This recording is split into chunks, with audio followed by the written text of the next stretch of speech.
अब्दुल्लाह बिन हुज़ाफा रज़ी अल्लाह ताला अन्हु को जो है वो सूली पर लटका दिया जाए। अब्दुल्लाह बिन हुज़ाफा रज़ी अल्लाह ताला अन्हु फरमाते हैं मेरा दिल तो नहीं चाहता था कि मैं इसके सर का जो बोसा लूं, और ये भी फरमाया ये अल्लाह के दुश्मनों में से एक अल्लाह का दुश्मन है और ये अल्लाह के नबी का दुश्मन है, मेरा दिल नहीं चाहता कि मैं इसके सर का जो वो बोसा लूं। अब्दुल्लाह बिन हुज़ाफा रज़ी अल्लाह ताला अन्हु उनकी मुबारक आंखों से जो वो आंसू आना शुरू हो गए।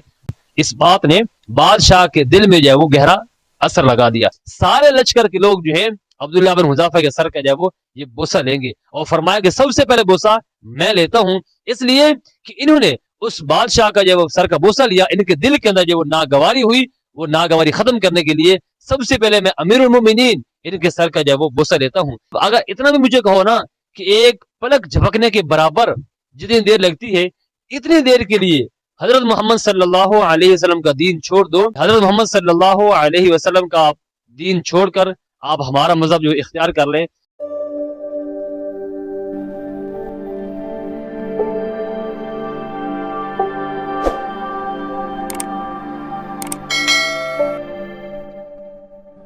अस्सलामु अलैकुम वरहमतुल्लाहि वबरकातुहू। आज मैं आप हज़रात के सामने सहाबा कराम रिज़वानुल्लाहि ताला अलैहिम अजमईन कैसे दीन की खातिर तकलीफ़ें बर्दाश्त करते थे, मुशक्क़तें बर्दाश्त करते थे। ये दीन जो हम तक पहुँचा है ये ऐसे नहीं आ गया, इसके पीछे सहाबा कराम रिज़वानुल्लाहि ताला अलैहिम अजमईन ने कितनी जो वो कुर्बानियाँ दी। तो उन्हीं कुर्बानियों में से एक सहाबी का वाक़या मैं आपके सामने जिक्र करने लगा हूँ। सैयदना उमर फारूक रज़ी अल्लाह ताला अन्हु, जिनके बारे में अल्लाह के नबी सल्लल्लाहु अलैहि वसल्लम ने इरशाद फरमाया लौ काना बादी नबियुन लकाना उमर रज़ी अल्लाह ताला अन्हु, अगर मेरे बाद कोई नबी होता तो वो हजरत उमर फारूक रज़ी अल्लाह ताला अन्हु होते। हजरत उमर फारूक रज़ी अल्लाह ताला अन्हु का ज़माना खिलाफत है। उलमा कराम फरमाते हैं कि हजरत उमर रज़ी अल्लाह ताला अन्हु ने मुल्क के शाम की तरफ एक लश्कर भेजा।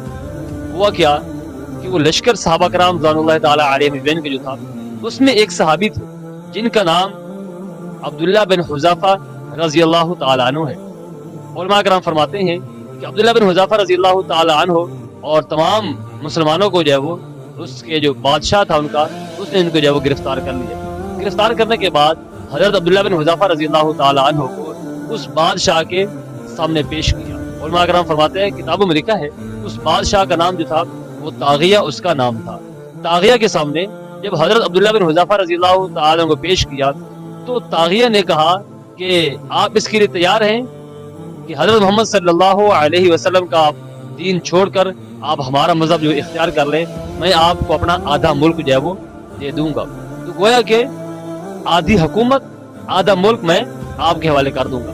हजरत अब्दुल्लाह बिन हुज़ाफा रज़ी अल्लाह ताला ने फरमाया कि बादशाह आपने ये कहा कि मैं हजरत मोहम्मद सल्लल्लाहु अलैहि वसल्लम को छोड़ दूं, आप अगर इतना भी मुझे कहो ना कि एक पलक झपकने के बराबर जितनी देर लगती है, इतनी देर के लिए हजरत मोहम्मद सल्लल्लाहु अलैहि वसल्लम का दीन छोड़ दो, आप मुझे अपना सारा मुल्क दे दो, और अपना मुल्क ही नहीं साथ अरब का मुल्क भी मुझे दे दो, तो इतनी देर के लिए भी मुझे गवारा नहीं है कि मैं आप सल्लल्लाहु अलैहि वसल्लम का दीन जो है वो छोड़ दूं। तो बादशाह ने कहा फिर आपको पता है इसकी सजा क्या है? अब्दुल्लाह बिन हुज़ाफा रज़ी अल्लाह ताला अन्हु ने फरमाया आपका जो दिल करता है आप करो। उसने कहा मैं आपको कत्ल कर दूंगा। अब्दुल्लाह बिन हुज़ाफा रज़ी अल्लाह ताला ने फरमाया आपका जो दिल करता है आप वो करो। उलमा कराम फरमाते हैं उसके बाद उस तागिया बादशाह ने अपने हवालियों को हुक्म दिया कि अब्दुल्लाह बिन हुज़ाफा रज़ी अल्लाह ताला अन्हु को जो है वो सूली पर लटका दिया जाए। सूली पर लटकाने के बाद इनके ऊपर तीरों की जो है वो बारिश की जाए, और याद रखना कि तीर कोई इनके जिस्म में बस ना हो, इनको लगे ना कोई दाएं से निकल जाए, कोई बाएं से निकल जाए, कोई आगे से निकल जाए, कोई पीछे से, कोई ऊपर से निकल जाए, सर के ऊपर से, कोई पांव के नीचे से जाए वो निकल जाए, लेकिन इनको लगने ना पाए। क्यों? इसलिए कि इनको खौफजदा करना मकसूद था। जब ये सारा मामला हुआ उसके बाद फिर बादशाह ने अब्दुल्लाह बिन हुज़ाफा रज़ी अल्लाह ताला अन्हु पर अपना मजहब जो है वो पेश किया। अब्दुल्लाह बिन हुज़ाफा रज़ी अल्लाह ताला अन्हु ने फरमाया कि मैं आपके मजहब को कबूल करने वाला नहीं हूँ, गोया कि मैं अपने नबी हजरत मोहम्मद सल्लल्लाहु अलैहि वसल्लम के दीन को, उनके मजहब को जो है वो नहीं छोड़ सकता। बादशाह ने कहा इस सहाबी को जो है सूली से नीचे उतार लो। उतारने के हुक्म दिया कि एक देग के अंदर पानी डालकर उसको चूल्हे पर रखकर उसको नीचे आग जलाओ, जब पानी जोश मारने लग जाए उसके बाद मुझे जो वो बताना। और हम लिखते हैं किताबों के अंदर जब पानी ने जोश मारना शुरू कर दिया तो उस बादशाह ने दो मुसलमानों को बुलाया, उसमें से एक मुसलमान को उस देग के अंदर जो है वो ڈال دیا، زہر بات ہے۔ جب اس مسلمان کو ایک دیگ کے اندر ڈالا گیا تو مسلمان گرم پانی کے اندر جب گئے تو گرم پانی کے اندر جو ہے وہ شہید ہو گئے۔ علماء کرام فرماتے ہیں اس کے بعد عبداللہ بن حذیفہ رضی اللہ تعالیٰ عنہ پھر جب وہ اپنا مذہب پیش کیا کہ ہمارا مذہب اختیار کر لو، اگر نہیں کرو گے تو آپ کے ساتھ بھی ہم یہی معاملہ کریں گے۔ حضرت عبداللہ بن حذیفہ رضی اللہ تعالیٰ عنہ نے ان کا مذہب، ان کا دین قبول کرنے سے جو وہ انکار کر دیا۔ علماء کرام فرماتے ہیں کہ اس کے بعد پھر کیا ہوا، اس بادشاہ نے کہا کہ اس صحابی کو جو ہے وہ جا کر دیگ کے اندر جو ہے وہ ڈال دو۔ اب اس طاغیہ بادشاہ کے جو حوالی تھے عبداللہ بن حذیفہ رضی اللہ تعالیٰ عنہ کو اب اس دیگ کی طرف لے کر جا رہے ہیں۔ جب قریب پہنچے تو کیا دیکھتے ہیں کہ عبداللہ بن حذیفہ رضی اللہ تعالیٰ عنہ ان کی مبارک آنکھوں سے جو ہے وہ آنسو آنا شروع ہو گئے۔ حواریوں نے سمجھا لو جی اب ہمارا کام جو ہے وہ بن گیا، فوراً بادشاہ کے پاس گئے اور کہا کہ مسلمان تو وہ رونا شروع کر دیا ہے، وہ خوفزدہ ہو گئے، وہ موت کی وجہ سے جو ہے وہ ڈر گیا ہے۔ بادشاہ کے سامنے پیش کیا گیا، عبداللہ بن حذیفہ رضی اللہ تعالیٰ عنہ سے کہا گیا کہ آپ ہمارا مذہب جو ہے وہ اختیار کر لیں۔ آپ نے کہا بادشاہ میں آپ کا مذہب کبھی جو ہے وہ قبول نہیں کر سکتا۔ بادشاہ نے کہا یہ بتاؤ آپ روئے کیوں ہو، رونے کی وجہ کیا ہے؟ تو عبداللہ بن حذیفہ رضی اللہ تعالیٰ عنہ نے فرمایا میں اس لیے نہیں رویا کہ مجھے جو ہے وہ میری موت ہو رہی ہے، میں مرنے جا رہا ہوں، نہیں، بلکہ میں تو اس بات پر جو ہے وہ رو رہا ہوں کہ میری ایک جان ہے اور یہ اللہ کے نبی صلی اللہ علیہ وسلم کے نام پر جو ہے وہ قربان ہو رہی ہے۔ میری 100 جانیں ہوتی اور ایک ایک کر کے میری جان حضرت محمد صلی اللہ علیہ وسلم کے نام پر جو ہے وہ قربان ہو جاتی، میں تو اس لیے رو رہا ہوں۔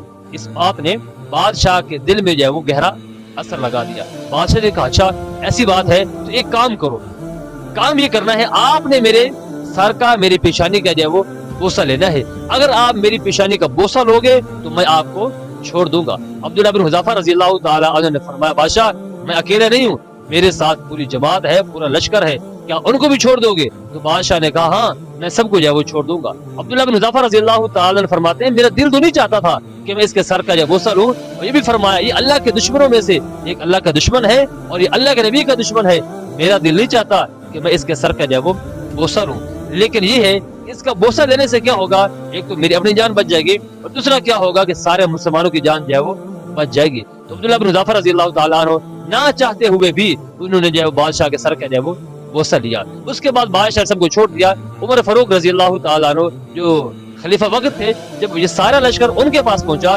تو حضرت عمر فاروق رضی اللہ تعالیٰ کے سامنے ساری کارگزاری بیان کی گئی۔ حضرت عمر فاروق رضی اللہ تعالیٰ عنہ نے فرمایا سارے لشکر کے لوگ جو ہیں عبداللہ بن حذیفہ کے سر کا جو ہے وہ یہ بوسہ لیں گے، اور فرمایا کہ سب سے پہلے بوسہ میں لیتا ہوں، اس لیے کہ انہوں نے اس بادشاہ کا جو سر کا بوسہ لیا، ان کے دل کے اندر جو ناگواری ہوئی، وہ ناگواری ختم کرنے کے لیے سب سے پہلے میں امیر المومنین ان کے سر کا جو ہے وہ بوسہ لیتا ہوں۔ تو فاروق اعظم رضی اللہ تعالیٰ عنہ نے ان کے سر کا جو ہے وہ بوسہ لیا، اور پھر اس کے بعد سارے صحابہ نے عبداللہ بن حذیفہ رضی اللہ تعالیٰ عنہ کے سر کا جو ہے وہ بوسہ لیا۔ تو اس طریقے سے مسلمانوں نے جو اپنی جان بچائی، اور اس طریقے سے جو ہے وہ عبداللہ بن حذیفہ رضی اللہ تعالیٰ عنہ نے عقل مندی اور بہترین عقل مندی کا جو ہے وہ مظاہرہ کیا، اپنی جان بھی بچائی اور اپنے دوستوں کو بھی جو ہے وہ بچا لیا۔ اللہ پاک ہم سب کو صحابہ کرام رضوان اللہ تعالیٰ علیہ اجمعین کی قدر کرنے کی اور ان کے نقش قدم پر چلنے کی جو ہے وہ توفیق عطا فرمائے۔